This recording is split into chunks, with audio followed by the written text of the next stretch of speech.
গরিবেরা গরিবেরা ভালো আছো? এই যে দেখো গরিবেরা মাশরুম বানাচ্ছি। এই যে আলুটা ভাজি করে রেখেছি, এখানে মাশরুমটাকে কেটে সিদ্ধ করে রেখেছি, দেখো কি সুন্দর। ঠিক আছে, এই যে দেখো এদিকে মাশরুমের জন্য মশলা কি সুন্দর করে রেডি করে নিয়েছি, সবকিছু মশলা দিয়ে সবকিছু মশলা কি কি দিয়েছি আর দেখাতে পারলাম না তোমাদেরকে। এই যে দেখো মাশরুমের মশলাটা কি সুন্দর করে রেডি করেছি। ঠিক আছে, এই যে দেখো মাশরুমের কালারটা কি সুন্দর হয়েছে, একদম চিকেন, পোড়া চিকেন, পোড়া চিকেন, চিকেনের দ্বিতীয় ভাই। শুধু চিকেনের মতনই রান্না করতে হয় মাশরুমটা, জানি না কে কিরকম রান্না করে, বাট আমি আমার চিকেনের মতনই চিকেনের স্টাইলে রান্না করি।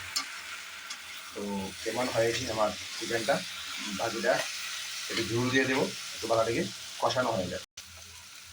মাশরুমটা কষানো হয়ে গেছে, দিয়ে দিলাম পরিমাণ মতো জল, বেশি জল দিব না, একদম হালকা হালকা জল, ব্যাস এতটুকুই জল। তো তোমার কাছে ভিডিওটা কেমন লাগছে অবশ্যই একটা লাইক একটা কমেন্ট করে জানাবে, বলবে না কিন্তু। গন্ধ কিন্তু সেই বেরিয়েছে, সে আমার শরীরটা বেশি ভালো না, গলার আওয়াজটা বেশি ভালো না দুদিন ধরে। তো দেখো আমার মাশরুমটা কেমন হয়েছে।